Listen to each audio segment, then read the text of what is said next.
welcome to In My Mug episode all the threes on Monday the 30th of March 2015. I am your host Stephen Layton. I like news. Do you like news too?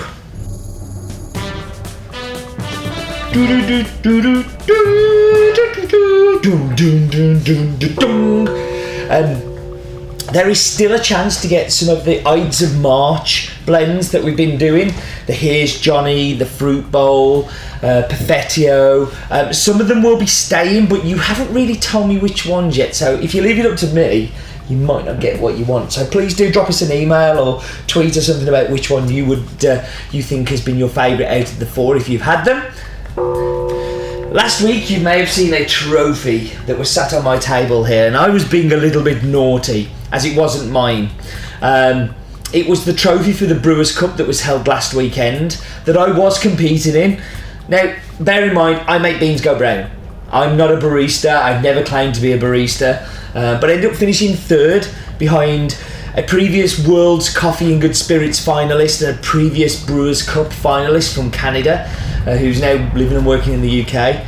So I'm kind of happy as a bean browner I managed to make it into third, and I was not far away. In fact, on the Sunday, if it was just those scores, I would have won. But unfortunately, I wasn't so good on the Saturday. But I am still the king of Chemex, as I finished the highest placed person using a Chemex. Well done to Gordon Howell of the Attic Harlequin, who was the eventual winner, using La Lujon Natural from us. So I was beaten by my own coffee. But yeah, this week's coffee is the coffee that I used in the Brewers Cup, so a little bit topical. Don't forget that there's a bank holiday coming up, a Good Friday and a bank holiday Monday, and we will be closed.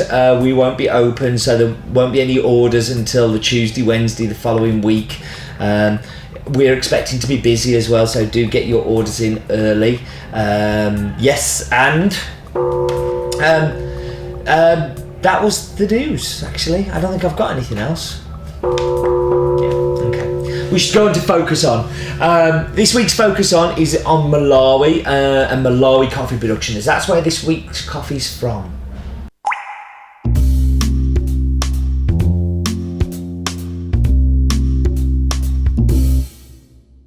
So coffee was introduced by missionaries sometime in the 1800s. There are currently about 3,000 to 4,000 smallholder coffee farmers, and they're all cooperative. So you've got Misuku, Foka, Vipia,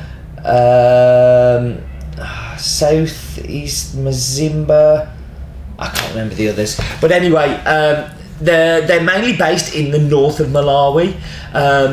Produce around about 350 to 400 metric tons annually, which is no great big deal at all, really. To put that into context, like, you know, that we would use all of that in around about a year and a bit, maybe a year and a half. So yeah, it's a very, very small producer, but are producing some very interesting lots like this week. So that was Focus On. So this one comes from the Vipia North Hills on grassland overlooking Lake Malawi. It is a mixed varietal lot of Nyika, which is a dwarf hybrid of Catimor 129, which has been developed in Malawi, and the much prized Geisha. Now Geisha is a very old, very rare varietal that has gained lots of news coverage in the previous years. It's particularly low yielding, vulnerable to disease and pests, but very tasty. Nyika is the opposite. It's a high-yielding, hardy, strong, but these Catimor hybrids have got a little bit of a bad press, and less desirable to the coffee buyer who perhaps doesn't taste the coffee so much. Luckily for us, this coffee was part of a competition where the lots were cooked blindly. It's called the Taste of Harvest competition. It's a competition that's held in a few African countries. I was judging the Kenyan competition this year. And this one came first. Out of all of the coffees that were entered, this was the outright number one winner. And very excited to have this coffee. Very lucky to have it. It's not a massive lot. It's a good sized lot, but it's not a massive lot. Yeah, it's it's a co-op that we've bought from before. It's around about 85 kilometres south of Mzimba, and about 165 kilometres south of Msese, which is the regional capital. Yet when we had this coffee last time, we knew very little about it. This year we know around about the same. I think it was 2011 last time we had it. And last time we had it, it was just the Geisha lot. I think this lot is actually improved by having this Catimore hybrid in there. I think it makes it more balanced and adds some more sweetness and some body, and kind of calms down the acidity. It's a fully washed coffee, submerged in water, and then dried. The parchment is placed on beds to dry the surface water, and then is transferred to other beds in layers about 3 to 5 centimetres, so very, very thin, and is turned fairly regularly. The temperatures get quite hot in Malawi, so it's very important that they turn it regularly, otherwise it can crack and break the parchment and damage the cup. This is fairly typical practice for Africa. You know, the washed coffees are definitely the majority of what you find, unless you go to places like Ethiopia, and I'm thinking like northern Ethiopia, so Harar. As I said, I think this varietal being added to the mix makes this coffee super more complex, and in a really, really good way. Like, when I saw it had got this Nyika in, I was like, oh, I really liked the Geisha lot last year. Last year, 2011, but it's really good that it was cupped blind, and out of all of the lots that we cupped, this is by far our favourite. So we should talk about the figures. The country's Malawi. It's from the northern parts of Malawi, on the lakes, on the shores of Lake Malawi. Its nearest city is Mzimba. The co-op is called Msese.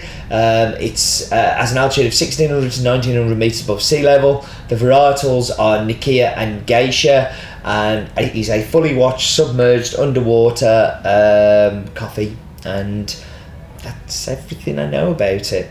So we're going to go to the map bit now, and this is probably the worst map bit we've had in a long, long time.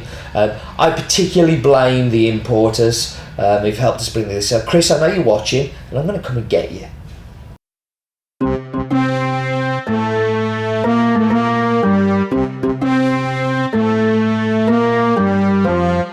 I don't think we should call this week's the map bit. I think we should call it the very vague and it's over there somewhere bit. But let's zoom up. And instead of going across the Atlantic as we normally do, we're going south to the massive, huge continent of Africa.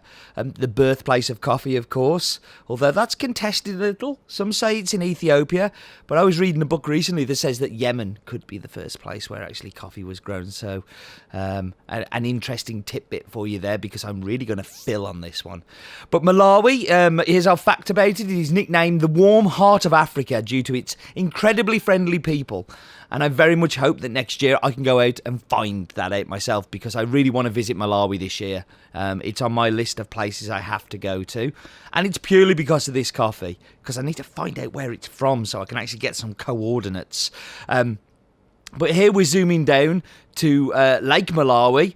Whoever named that one was taking imagination pills that day.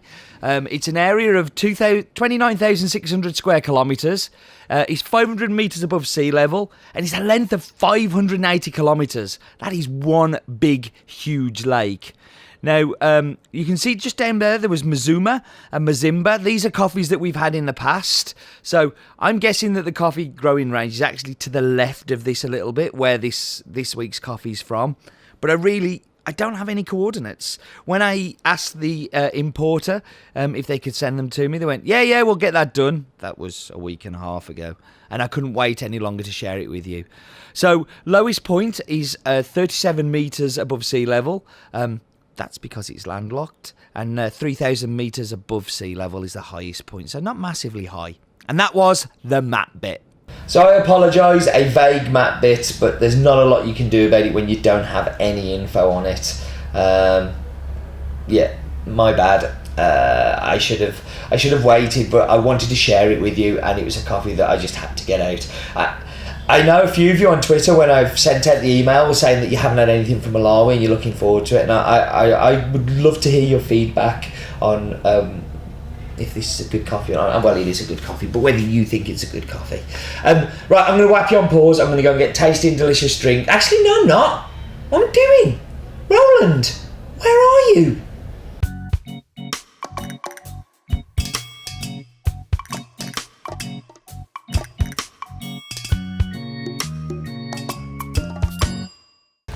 I'm not appreciated, you know. He nearly forgot me. I'm very important to him, my man.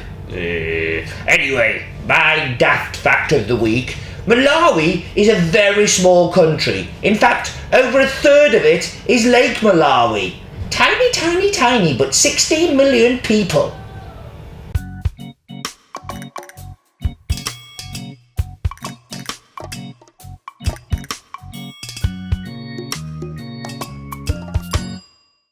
A very small country, and also has quite extreme poverty, a lot of health issues. I think 83 of every 1,000 children don't live past the age of 5, which is incredibly sad. It's a country that relies very heavily on agriculture. And the more I've been reading about it, the more it's somewhere I would really like to go. I really, really would like to go.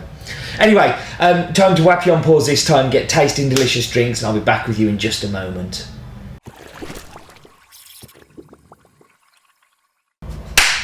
Coffee time! Coffee time! So, time for the espresso. Now, I haven't tried this coffee as espresso. It's that new. It only arrived late last week. But it has all the things I expect from it. So the first thing is you get a lot of floral hit with it. There's like very flowery, very coffee blossom-like. But there's an interesting kind of sweetness there. I'm getting a little bit of toffee, and a really, really interesting mouthfeel. I'm not sure about it as an espresso. It's a citrus, like the sort of acidity in espresso for me don't work so well. I know lots of you guys love it. Look at that. I don't know if you can see that on the camera. Let's see if I can get it closer. Look at that. Good work. Good work, Chris. Good work.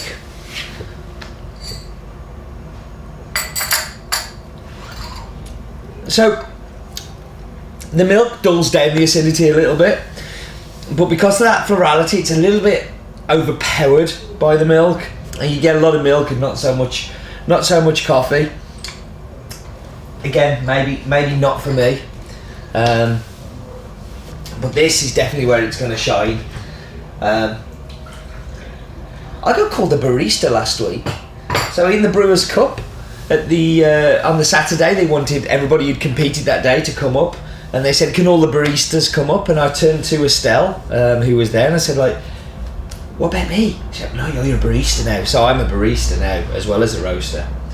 Regularly finishing finals. That's my second Brewers' Cup final in 2 years. Look at me. Okay, so this for me is where this coffee comes alive. This for me is one of my favourite brewed coffees of the last 12 months. Floral, big flowers, lots and lots of flowers, citrus, lemon, very, very distinct lemon. But again, like the espresso, little bit of a left turn. Toffee, you get real sweetness and a thick, gloopy mouthfeel that just rushes me back to childhood, to drinking chocolate milkshakes, Nesquik chocolate milkshakes. It really has that false chocolatey flavour, very creamy, milky, but mouthfeel as well. It's very thick and gloopy. It's delicious. It really is one of the best brewed coffees I've had in a long, long time. Right up there for me. When we cupped it, it was just like, listen, I've got to use this for the Brewers' Cup, and we've rushed it out to get it out for the In My Mug. Rushed it out in a way that I was still doing the write-up this morning. I was still hoping to get the coordinates for the map bit, which I haven't. Still pushing to get stuff, but it is amazing. It's a great coffee, well worth it. Well worth the rushing of it out, and I hope you enjoy it too. Okay, thank you very much for joining me as always. It's a pleasure. 333. It's a lot of episodes. Yeah, an awful lot of episodes. Do remember, life is definitely too short for bad coffee.